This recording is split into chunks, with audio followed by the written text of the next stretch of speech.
Hello everyone. Uh, so in this part of the lecture, we are going to discuss an example problem to illustrate the Airy stress function approach. So this is the problem. In this situation you have addressed numerous times during your undergraduate studies. Uh, it's a very simple beam, simply supported in a statically determinate fashion, and it is subjected to a uniform load. Okay, uniform distributed load. Now, our objective here is to find out the stress distribution in this beam. Please note that the thickness of the beam into the plane of the screen is very small. Okay, and we are going to consider that of unit width. Now, the question is, how can we go from this engineering structure, a real engineering structure, to a mathematical idealization which will be suitable for the Airy stress function? So the first step, as we had done in your undergraduate days, would be to draw the corresponding free body diagram that will not involve these explicit reactions. Rather, these will be replaced by the reaction forces. So let's do that first. Okay, something very familiar to all of us. So let me just copy this entire diagram.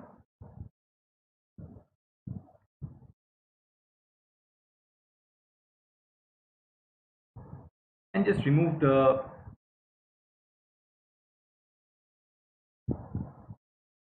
reactions from the two ends. All right. What I will do instead is to replace the effect of those reactions or the reaction supports by this kind of, sorry about that, let me use a different color maybe.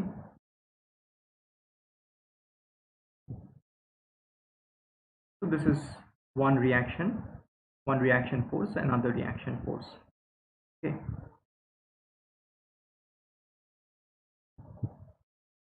All right, and because this is a perfectly symmetric situation, so you understand that these two reaction forces are going to be equal.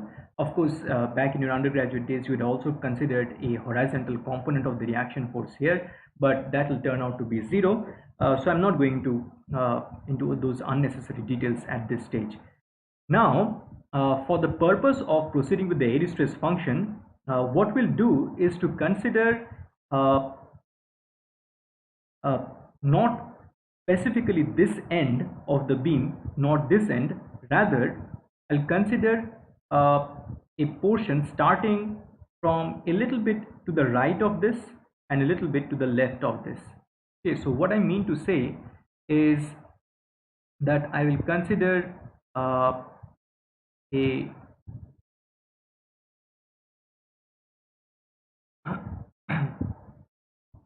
cut section like this, which is very near to the end. Okay, something like that, and something like that here. Now when I do that, these reaction forces, they disappear because I'm only going to consider whatever is between these two cut sections. Okay, so what is going to happen is that I'm going to get so let me try to draw this. I'll get a rectangle which is slightly smaller in length compared to the previous rectangle, same height though. Okay, so something like that, where you note that I have tried to align this edge and this edge, the left edge and the right edge, with these yellow colored cut sections. Okay, everything else remains the same. So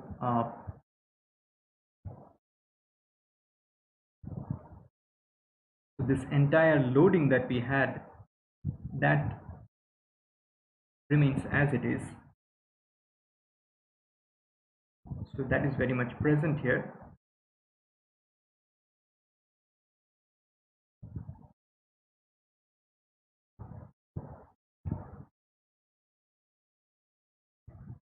All right. Now you note that the way that I have drawn this diagram, this is not really complete, because in the previous diagram, courtesy the presence of these yellow colored arrows, uh, the whole free body diagram was balanced. Okay, uh, now here we only have these vertically acting downward forces, but no vertically acting upward forces. So definitely that must be compensated. So these kinds of downward acting forces must be compensated by the shear forces which are present on these exposed sections. Okay, so what we'll do is we'll just depict that to these half arrows. Please note that this half, sorry about that, uh,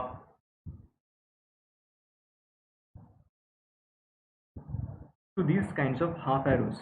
Please note that these half arrows, uh, so this half arrow and this half arrow, although I have drawn it in like shear stress components, but these are actually forces. Okay, uh, and that will have tremendous consequence later on when we actually write down the boundary conditions. So uh, you also note that actually the sense of this is not quite correct. So this, let me correct this.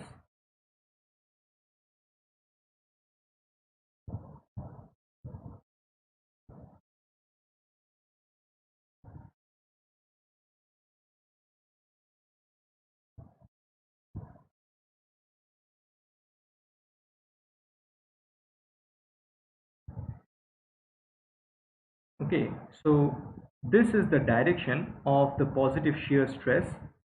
Consequently, this is the direction uh, of the positive shear force.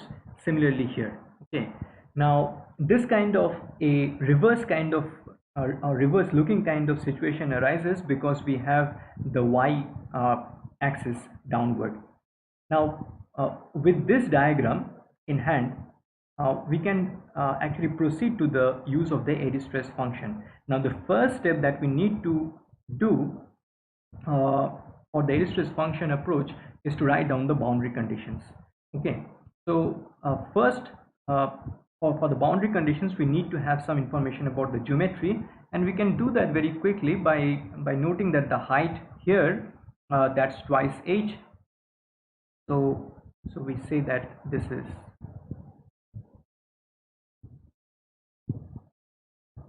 height here is twice h, and we also say that this entire length,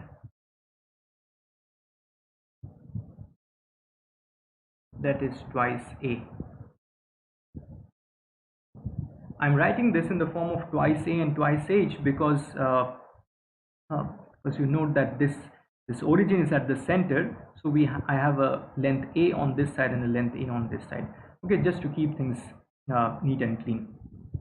Similarly, this origin is at the center of this height, so above this height, okay, in the direction above this height, I have h, and below this height, below the center, I have h. Now, when I have to write down the boundary conditions, I'll consider each of these four edges separately. So, first of all, what I do is I write down at y equal to h. What do I have? So, you please note that at y equal to h, the sigma yy, okay, the sigma yy is actually pointed upward. Okay, so if you consider a little element here, the sigma yy will be pointed upward, which means that this sigma yy is going to be equal to minus q naught. You also note, I had not mentioned this earlier, that q naught is a force, but it is like a force per unit length. It is written like this, but you also note that the thickness of this beam into the plane of the screen is unity. So this is like Newton per meter per 1 meter. Okay, so in that sense, it is actually a Newton per meter square. Okay, so there is no conflict with me writing sigma yy, which is a unit of Pascal, as minus q naught. Okay, and again I emphasize that this minus appears because as I have written, or as I have drawn these forces, these are acting uh, in the downward direction, and the sigma yy by the positive convention here would be pointed upward. Again, at y is equal to h, I have for my sigma xy,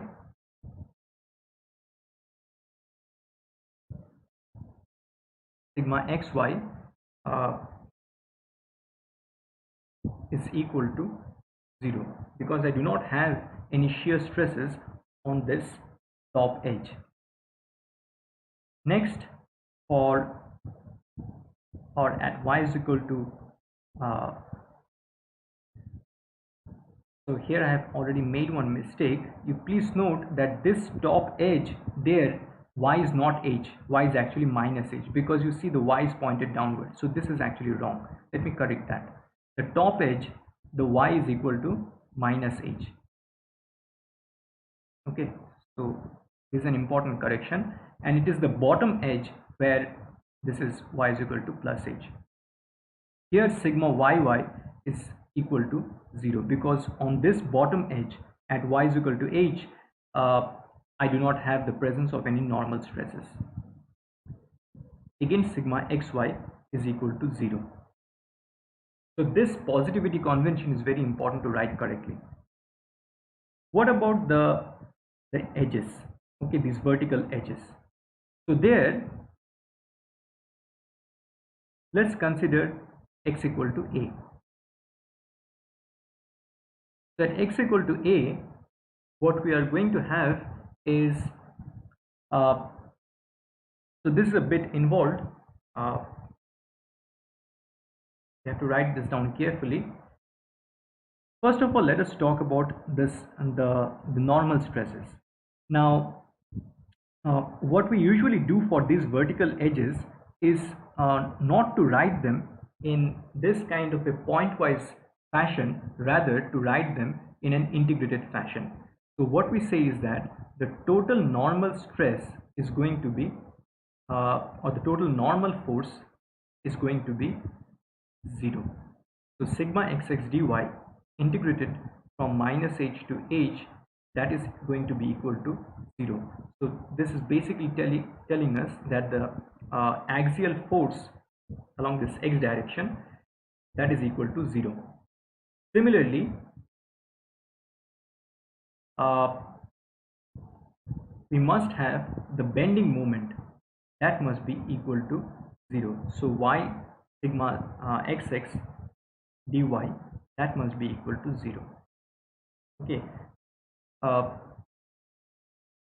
this is at x equal to a. What about the sigma xy? So we have already mentioned this, that this yellow colored thing, this is the so this is the shear force, and you understand that because of the symmetry of the situation, this shear force and this shear force, they must be of the same magnitude. Okay, so although by the positivity convention I have drawn it like this, downward pointing, but actually this needs to be pointed upward, and this needs to have a magnitude equal to q naught times a. Okay, because this is q naught here, uniformly distributed over a length twice a, so half of that load given by q naught a goes here, or is supported on this this side, and the other half q naught a is supported on this side. Okay, so for since your reaction forces here would be q naught a each, these yellow colored arrows would be q naught a each, so also these shear forces that we have depicted in this diagram, these must be of the magnitude q naught a. So sigma xy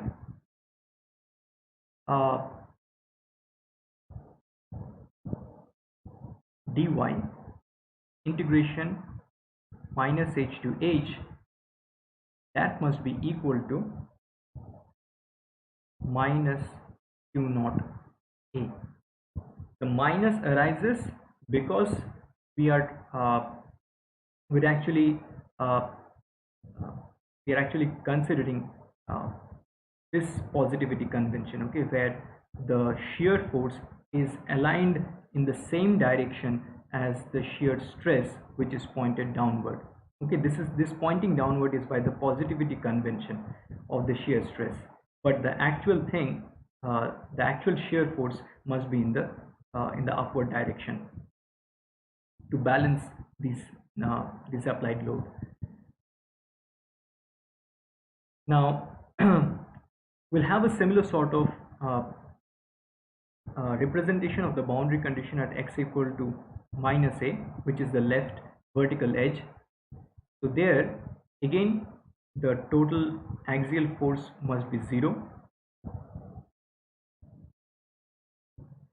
the bending moment must be 0,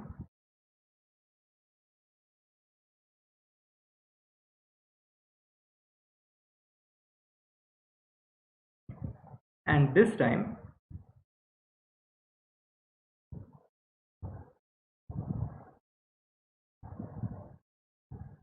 the total shear force will be equal to Q naught A positive. This is positive because you note that the actual reaction force here will also be in this upward pointing direction, which coincides uh, with the alignment of the positivity convention of the shear force, which in turn is aligned with the positivity convention of the shear stress. All right, so you note how many boundary conditions we have written down. We have 1 here, we have 2 here, 3, 4, 5, 6, 7, 8, 9, 10. So quite a lot of boundary conditions that we have to take care of. Furthermore, you also note that there will be other conditions associated with the choice of the Airy stress function, and this is where one of the real challenges of the Airy stress function approach is. So up to this point it is quite deductive in nature. Okay, so you have been given this problem, you arrive at this intermediate figure where you can write down the reaction forces like this, or you can depict the reaction forces like this based on your undergraduate knowledge, and then from here you can come to this mathematical idealization where basically you are borrowing, or you are relying on the Saint Venant's principle, and then from this you can write down in a very deductive fashion these boundary conditions. But when it comes to the question of choosing the appropriate stress function, then it becomes a real challenge. It's a real challenge because you have, suppose we wish to write down a polynomial type of Airy stress function. Now what polynomial or what degree of the polynomial would be appropriate here? Okay, so a priori we do not know. We have some idea based on the elementary solutions that we had looked at earlier, but we cannot say right away whether we need uh, a cubic polynomial or a fourth degree polynomial or a fifth degree polynomial. So what has been traditionally done, because mind you that this Airy stress function approach has been going on for more than a century now. Okay, so in this while, or in this time, many people have tried various things and they have almost come up with a catalog of solutions, and by mixing and matching them cleverly, people can address various problems. But you understand that there is I mean, in that kind of uh, approach of solving the problem or choosing the Airy stress function, there is considerable uncertainty. There is a kind of uh, I mean, tremendous hit and trial. I mean, the very way that we proceed, there is a hit and trial kind of procedure. So, and people have done it. People have done it, and people have done it successfully. Okay, over many years.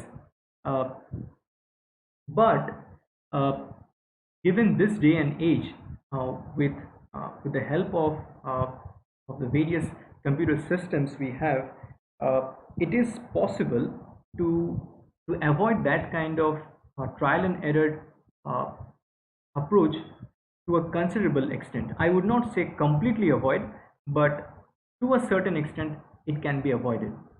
So what many people do in this modern day and age is uh, to consider a very general Airy stress function. Okay, so maybe 100 years ago, people did not do like that, because if you take a very general Airy stress function which has quadratic terms, which has cubic terms, which has 4th-degree terms, which has 5th-degree terms, it becomes a monster. Okay, that Airy stress function, like the corresponding stresses and strains, sorry, the stresses, the various stress fields, they become monstrously large expressions, and to handle them, to write them on paper, and to manipulate them, I mean, it's a nightmare. Okay, so people at the very outset, they did some clever tricks, uh, used the catalog of solutions already available, and then proceeded. But suppose we rely on a computer algebra system like symbolic Python, then that kind of tedious algebra can be automated to a large extent. Okay, uh, so you see, uh, I mean, uh,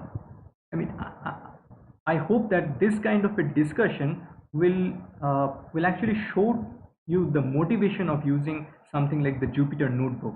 Okay, it is not just a fanciful way of doing it just because it is there.